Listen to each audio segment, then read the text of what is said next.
क्या बात हुई? तुझे पता भी है तो क्या बोल रही है बहू? एकदम सही बोल रही हूँ। अगर आपको मुझसे अपनी इन ऐंठन भरे घुटनों की मालिश करानी है तो मुझे वो देना पड़ेगा जो मैं मांग रही हूँ।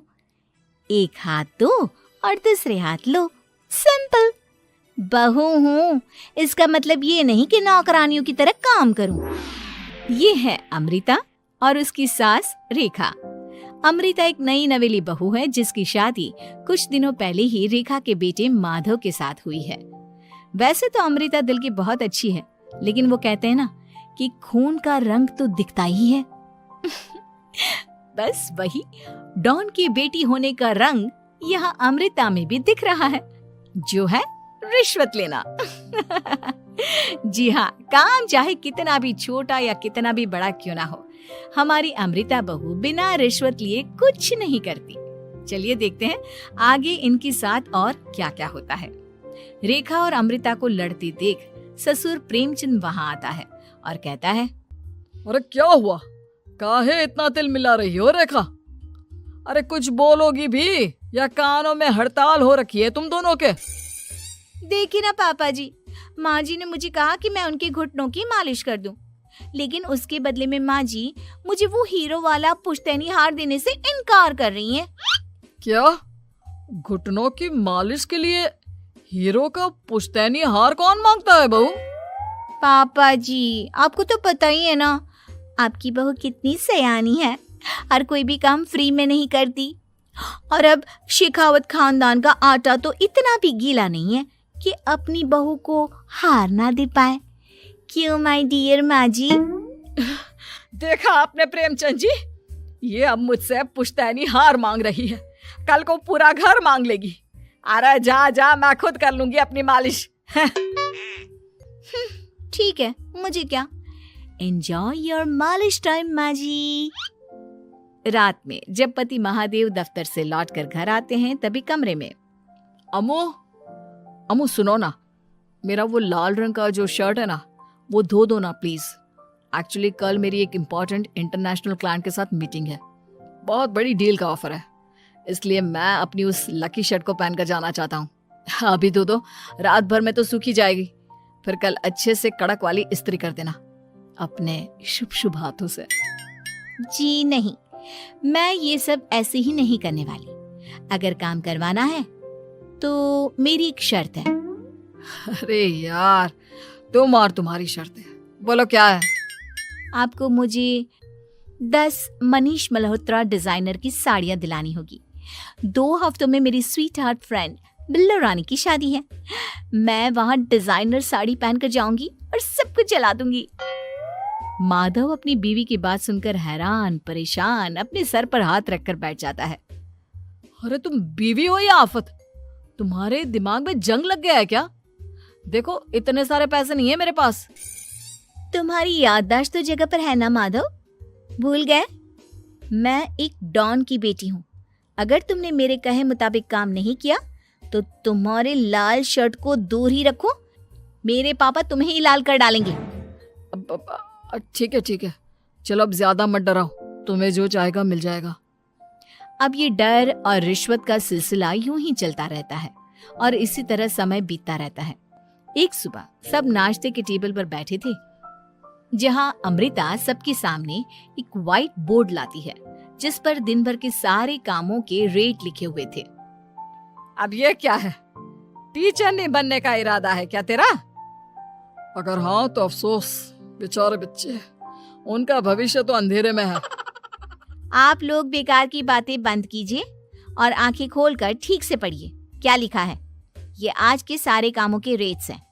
आलू पराठे, चाय, दाल, रोटी, चावल, सब्जी, हलवा, मिठाई, रसोई की सफाई, वॉशिंग मशीन में कपड़े धोना, ओखल में मसाले कूटना और माँ जी और पापा जी के अलमारी की सफाई करना।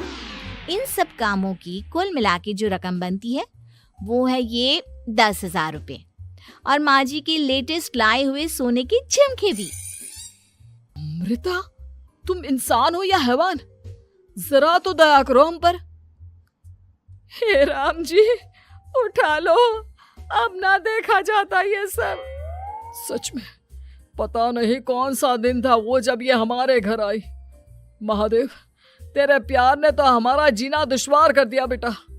दुनिया में बहुत रिश्वतखोर लोग देखे, लेकिन ऐसी रिश्वतखोर बहू पहली बार देख रहा हूँ जो अपने ही परिवार को लूटने में लगी है।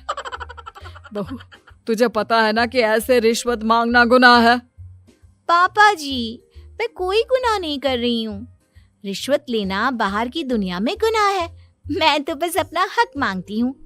मेरी रिश्वत रिश्वत नहीं, मेरा शगुन है, नेग है। और वैसे भी मैं एक बहू हूँ, इसका मतलब ये नहीं कि मैं सब काम पूरी जिंदगी फ्री में करूँ, आपके चरणों को धोते बैठूं और 24 घंटे आपकी नॉन स्टॉप सेवा करती बैठूं।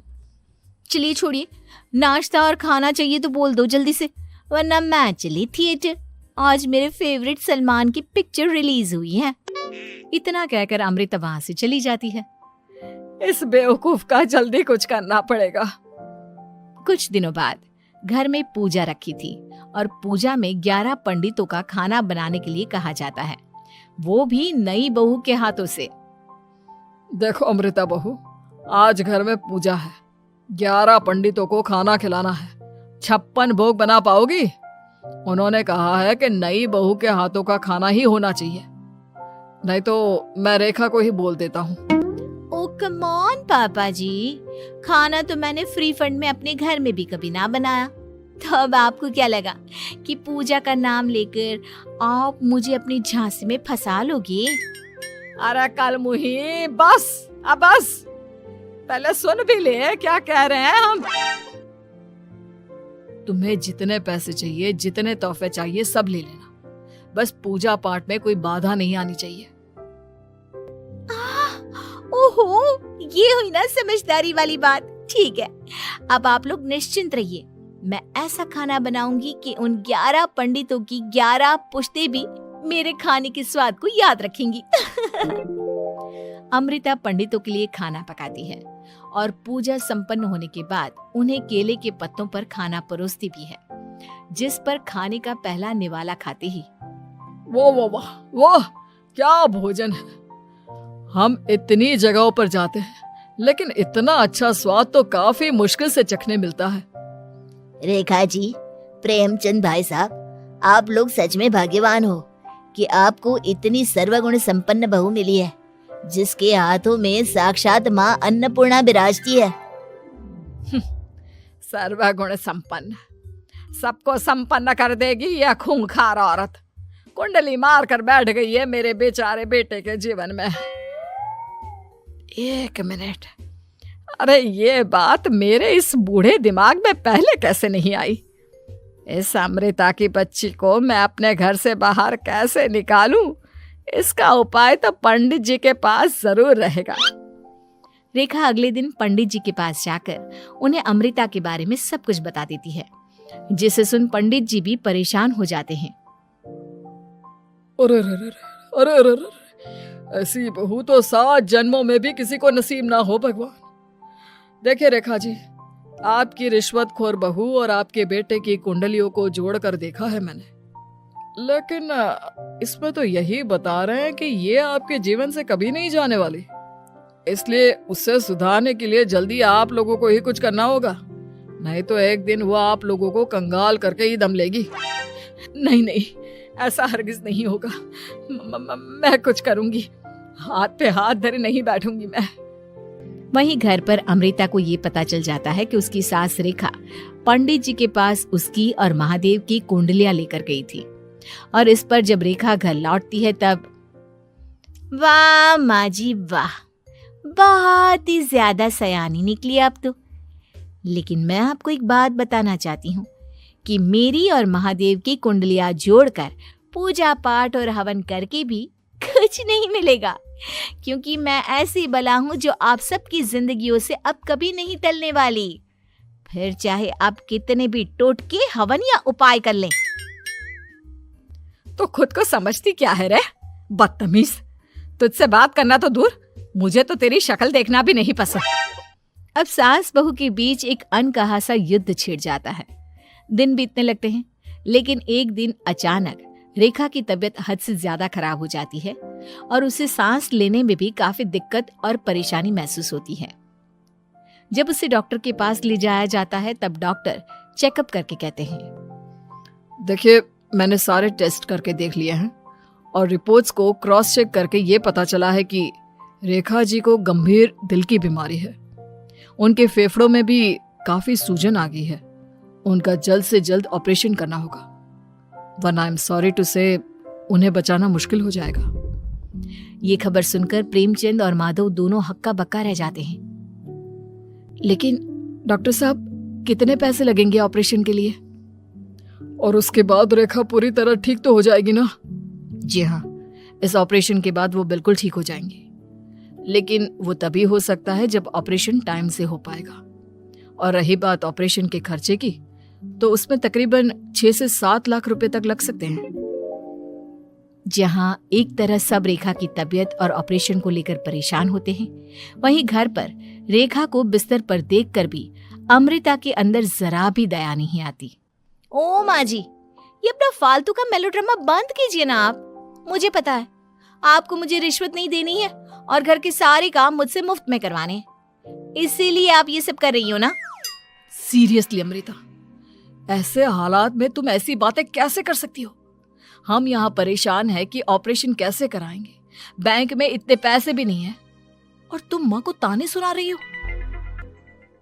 अरे अमृता बहू, मैं भला ढोंग क्यों करूंगी? हम 6 से 7 लाख का बंदोबस्त कैसे करेंगे? करेंगे पापा, कैसे भी करेंगे। अमृता, अगर कभी भी जिंदगी में तुमने मुझसे सच्चा प्यार किया है, एक पल के लिए भी सही, तो तुम्हें आज इस परिवार, इस घर की नींव, मेरी माँ को बचाना होगा। हमने अपना सब कुछ तुम्हें दे दिया है, अब तुम्हारी बारी है अपने किए का हिसाब चुकाने की। मुझे पता है तुम्हारे अंदर भी दिल है। अमृता बिना कुछ कहे वहां से चली जाती है और अपने कमरे में जाकर वो अलमारी में से अपनी माँ की तस्वीर को निकालकर अपने सीने से लगाती है और भावुक हो जाती है। माँ, आपके जाने के बाद पापा ने ही मेरा ख्याल रखा, लेकिन उनकी वजह से ही मुझ में काफी बुरी आदतें भी आ गई। शायद मुझे इतना बुरा आपकी गैर मौजूदगी ने ही बनाया। मैंने कभी आपकी लोरी नहीं सुनी, आपकी गोद में नहीं सोई, आपके हाथों से अपने बालों की चंपी नहीं करवाई, क्योंकि वक्त से पहले ही आप मुझे यहाँ छोड़कर चली गई। लेकिन अब मैंने जितना भी इस घर से लिया है, उतना सूद समेत चुकाने की बारी आ गई है। अब मैं अपने रहते अपने प्यार को भी उसी दर्द से नहीं गुजरने दे सकती जो मैंने आपके नहीं होने से सहा है। अमृता तुरंत ही अपने सारे पैसे और गहने माधव को लौटा देती है और रेखा का ऑपरेशन किया जाता है। रेखा ठीक हो जाती है और जब घर आती है तब अमृता दरवाजे पर आरती की थाली लिए खड़ी होती है। वेलकम होम माँ जी, आई मिस्ड यू। पता है कितने दिनों से किसी के भी साथ लड़ाई नहीं की थी मैंने, और ना ही किसी से रिश्वत मिली मुझे। क्या? हमें तो लगा था कि तेरी अकल ठिकाने आ गई है, लेकिन तू तो अभी भी जैसी की तैसी ही है। माँ जी, पूरी बात तो सुनिए। हाँ, ये सच है कि मैं रिश्वत लिए बिना नहीं रह सकती लेकिन अब ना मेरी रिश्वत बदल गई है। अब मुझे हर काम के बदले झप्पी, अपनापन, प्यार और अपनी इस माँ का दुलार चाहिए। ये सब तो हम तुझे भर भर के दे सकते हैं बेटा। पूरा घर एक साथ अमृता को जोर की झप्पी देता है और सब हंसते मुस्कुराते घर के अंदर चले जाते हैं।